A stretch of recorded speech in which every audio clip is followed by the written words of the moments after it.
Photoshop, Adobe Illustrator ပြီးရင်အခြားသော software တွေကိုအသုံးပြုစရာမလိုဘဲနဲ့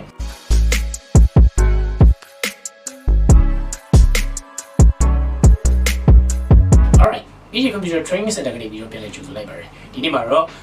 Adobe Photoshop, Adobe Illustrator ပြီးရင်အခြားသော software တွေကိုအသုံးပြုစရာမလိုဘဲနဲ့ design တွေ presentation တွေနဲ့ short clip တွေကိုဖန်ဆီးလို့ရတဲ့ website တစ်ခုကိုမိတ်ဆက်ပေးမှာဖြစ်ပါတယ် So let's check it out ပထမဆုံးကျွန်တော်တို့ကFirefox ကိုယူမယ်ပါဝင်ပြီးတော့ကျွန်တော်တို့ဒီ search bar မှာcanva.com ဆိုရေးလိုက်ပါဒီ website လေးနာမည်ကတော့ Canva လို့ခေါ်ပါတယ်အခုဒီလိုကျွန်တော်မြင်နေရတဲ့ user interface ကတော့ကျွန်တော်တို့က login ဝင်ပြီးမှသာမြင်ရမယ့် user interface ဖြစ်ပါတယ်ကျွန်တော်တို့ကတကယ်လို့ login ဝင်ထားသေးဘူးဆိုရင်ကျွန်တော်တို့မှာGoogle account တစ်ခေါက်ရှိုံနဲ့ဒီ Canva ကိုလွယ်လွယ်လေးကိုlogin ဝင်လို့ရပါတယ်ဆိုတော့စလိုက်အောင်ပထမဆုံးအနေနဲ့ကျွန်တော်တို့ကဒီမှာ document တွေပဲလုပ်မလား whiteboard animation တွေပဲလုပ်မလား presentation တွေပဲလုပ်မလားအများကြီးလုပ်နေရပါတော့ဒီထဲမှာကျွန်တော်တို့က social media ဆိုတဲ့အားကိုဝင်လိုက်ပါဒီတော့ဒီမှာကဒီကောင်က social media design တွေလုပ်တဲ့နေရာပေါ့နော်ဒီ social media လုပ်တဲ့ design တွေက popular ရှိမယ်Instagram ရှိမယ် Facebook ရှိမယ် LinkedIn ဆိုတာရှိပါမယ်ဒီထဲမှာကျွန်တော်တို့က Facebook ကိုလဲရအောင် Facebook မှာကျွန်တော်တို့ကကိုပိုင် design တွေပဲဖန်တီးမယ်ဆိုရင်တော့ Facebook မှာအများကြီးရွေးချယ်စရာရှိပါတယ် Facebook ကို landscape ပဲလုပ်မှာလားဒါဆိုရင်တော့ဒီ create plan ကိုထည့်လိုက်တာနဲ့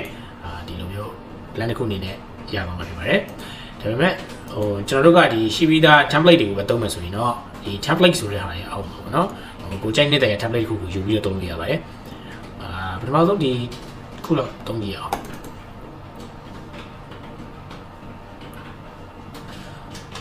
Okay ဒီ template မှာဆိုရင်ကျွန်တော်တို့ကအ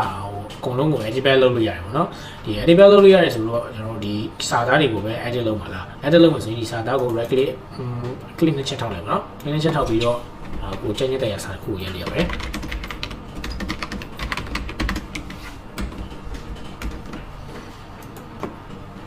ဒါပြင်ကျွန်တော်တို့ကဒီစာကိုပဲဒီစာသားကိုပဲကျွန်တော်တို့က font တွေ change လားဒါမှမဟုတ် font size တွေပဲအကြီးသေးလို့လားဒါတခြား function တွေလည်းအများကြီးပါတယ်ပေါ့နော်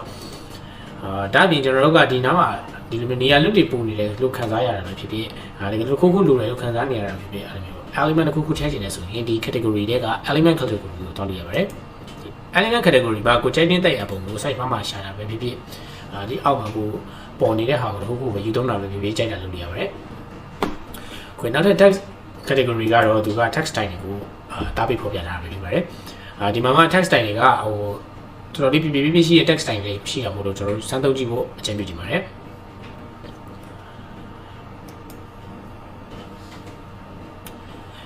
upload category မှာတော့ကျွန်တော်တို့ကဒီကိုယ်တိုင်ကိုကြupload လုပ်ပြီးပဲသုံးမလားဒါမှမဟုတ်ဒီမှာရှိပြီးသားပုံတွေကိုပဲupload လုပ်ပဲသုံးမလားပေါ့နော်အဆင်ပြေသူသုံးလို့ရပါတယ် upload တာကimage တွေကို upload လုပ်လို့ရမယ် video တွေ upload လုပ်လို့ရမယ် audio တွေ upload လုပ်လို့ရမယ်ပေါ့နော်ဒီလို upload လုပ်မယ်ဆိုရင်တော့ဒီ upload file ကိုနှိပ်ပြီးတော့ကိုယ့်ရဲ့ setting မှာရှိတဲ့ကိုချိန်နေတဲ့ရောက်တစ်ခုခုကို double click နှိပ်ပြီးတော့ upload လုပ်လို့ရပါတယ် okay draw category ကတော့ကျွန်တော်ဒီမှာ markup pen ပေါ့နော်ဒီ markup pen နေနဲ့ကျွန်တော်တို့အဆင်ပြေတဲ့ပုံစံလေးဆွဲလို့ရမယ်ကိုချိန်နေတဲ့ design လေးတွေဖန်တီးလို့ရမယ်ပေါ့နော် okay ပြီးတော့ project category category မှာတော့ကျွန်တော်တို့လုပ်ပြီးသား project တွေကိုတွေ့ရမှာဖြစ်ပါတယ်ဒီမှာအခုကတော့ကျွန်တော်လက်ရှိမှာဒီနှစ်ခုပေါ့နော်တခြားဟာတွေလည်းကိုယ်စက်တင်မှာလုပ်ထားတဲ့လောက်တော့တွေ့ရမှာဖြစ်ပါတယ် okay ပြီးတော့ app category ကတော့ကျွန်တော်တို့ဒီ Canva မှာ chick ဆက်ထားတဲ့ application တွေကိုဖော်ပြပေးမှာဖြစ်ပါတယ်ဒီ social media design ပြင်တခြားဟာတွေလည်းလုပ်ရပါတယ်တခြားဟာဆိုရင်တော့ကျွန်တော်တို့ကဒီမှာ presentation တွေရှိမယ် whiteboard တွေရှိမယ်ပေါ့နော်ဒီ presentation ဆိုရင်လည်းကျွန်တော်တို့ကဒီ PowerPoint ကိုအသုံးပြုစရာမလိုဘဲနဲ့ဒီမှာပဲ presentation တွေကို function စုံနဲ့ဖန်တီးလို့ရအောင်ပါဘောနော် Okay အားလုံးပဲအဆင်ပြေကြလို့မလို့ထင်ပါတယ်